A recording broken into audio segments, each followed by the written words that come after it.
friends, Heidi here from Rain Country. God is good all the time. And I'm here today with Mini-Me. In case those of you who haven't seen her, I did a video where I showed a close-up of her, but somebody made her for me, even her little patchwork skirt.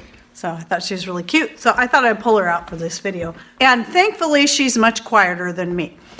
So I wanted to talk about how I plant my tomatoes. Now I did put a couple little clips in that last garden update, but I wanted to go more in depth on it because I had some questions because of the way I start my tomatoes is very different than what most people do. Now, you know, the way I save my seeds and the way I start my tomatoes, it was just an idea I came up with, and it's actually been the best method personally for me. That does not mean it's the best for you. I actually did a video a while back where I think I talked about 3 different methods of saving tomato seeds, and one of them included fermenting your tomato seeds. I've tried that before too, and this method that I came up with actually works better for me. Now we each have to find what works for each individual person, and that's going to be different according to your your time, your climate, and so on. So we live in a very wet, kind of cooler climate, and so tomatoes do best for us in greenhouses.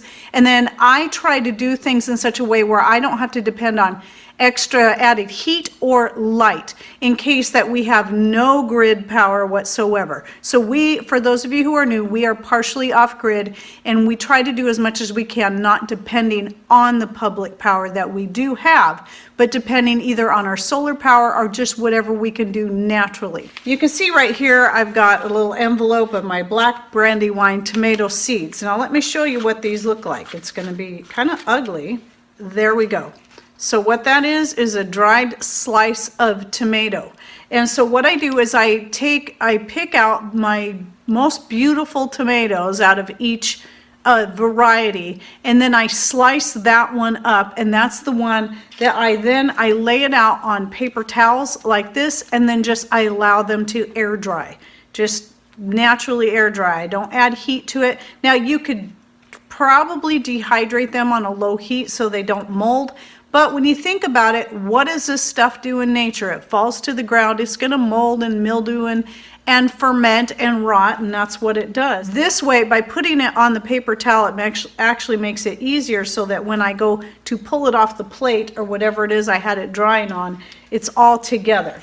And then what I do with the slice is I then some people might want to take it and break it up into smaller parts, depending on how big the slice is and how many seeds I can see in there. Usually, especially if it's like a small, like a vernissage type tomato, which aren't very big, I'll just lay a whole slice into one of those 4-inch pots and then cover it with soil. And then I just water it really good. And then I let those sit in our south-facing front window, which since we finally took out the last, I think it was last year, took out the last of the big trees in our front yard, now we get plenty of light in there, and my starts do really good without any added heat, no heat mat, nothing. Now people might just kind of go, wow, I mean, you got all those tomatoes just bristling out of that little pot. You know, most people wouldn't do it that way, and I totally understand.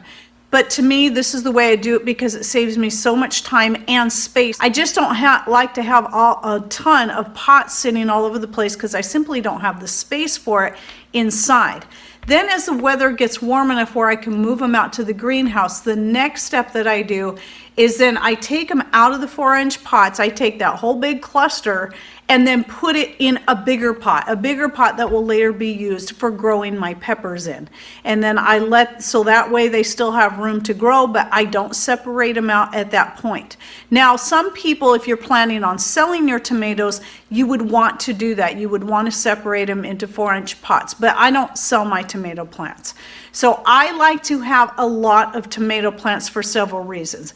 And one of those is that once I put them into the ground, there's always going to be some that something happens to. I can have backups where I can take the one out and replace it with another one that's in a pot. So here are the video clips I shot the other day when I went to put the tomatoes in the ground from the pots, the bigger pots that they were in.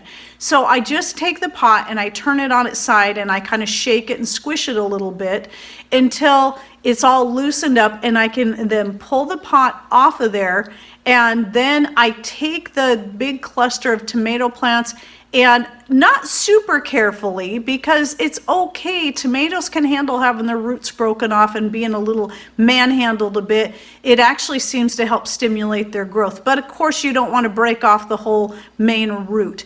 And then I'll break off those starter leaves that you'll see, those two little starter leaves. Those are the first leaves that come out when they're first coming up out of the ground. I'll break those off and then dig a nice little hole for it, and then stick that whole long stem down into the ground, clear up to the bottom leaves. And so what that will do is, having that big long stem in the ground, is every part that's in the ground of that tomato stem is going to shoot out more roots, which is going to make it more sturdy and hold in the ground better as it starts to get heavier with tomatoes. That's how I do it. I know it's kind of weird, you know, compared to what most people would do, but it's just the method that works best for me. I then take whatever extra plants, because I'll have a lot, and I'll put them back in those bigger pots, but then at that point, then I will, since they're already out, I will space them out a little bit more, so that when I need to go replace, or if I need to go replace another tomato plant, or if I come up with some other places that I want to go ahead and try growing them outside of the greenhouse, then it's a lot easier for me to separate them out, because they're going to need more space anyway, because they're getting bigger. And then if I decide I don't need any more of them, I then will give them away to some local friends. As the tomato plant grows, I then will break off those bottom leaves and try to keep a nice clean base to that stem as it's growing, to that stalk. So that allows more nutrients and everything to go into the tomatoes and the upper leaves that are collecting most of the light. So I hope that helps answer a few questions there on how I do the tomatoes, because I know some people were asking, so okay, then how do you do it? If you start them that way and they're in this big huge cluster, then how do you plant them? Well, it is actually really simple. You don't have to be quite as gentle with tomatoes and their root system as you do with certain other plants. Now, like beans and corn, that's something you got to be a little more careful with, but tomatoes can handle it. They're pretty tough when it comes to that. And even if if you break off a bunch of roots, like I said, when you put that plant in the ground and bury a lot of that, some will even lay it this way. They'll make a trench and then lay the stalk with all the broken off leaves, and then have the tomato come up like this, and then that will give it even more stability. I've tried that, but I find my method going straight down for me just works a little bit better as far as my space goes.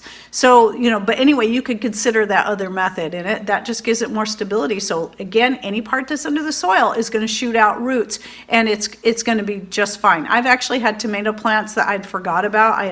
I had when I planted a bunch, and I laid them down somewhere and forgot all about them, and they were just laying on top of a pot, another pot that I can't remember what it had in it, but it was a bigger pot outside, and those tomatoes started shooting roots from the stem down into that soil and growing upwards when I came across them again. I'm like, oh, look at that. So tomatoes actually can be a little tougher as far as the plant goes than you might think. So anyway, I hope that answered a few questions and kind of gave you an idea how I do things. And I do have so much more to show you in our gardens. Hope you're enjoying these updates for Garden 2020. Thanks for watching. Take care and God bless.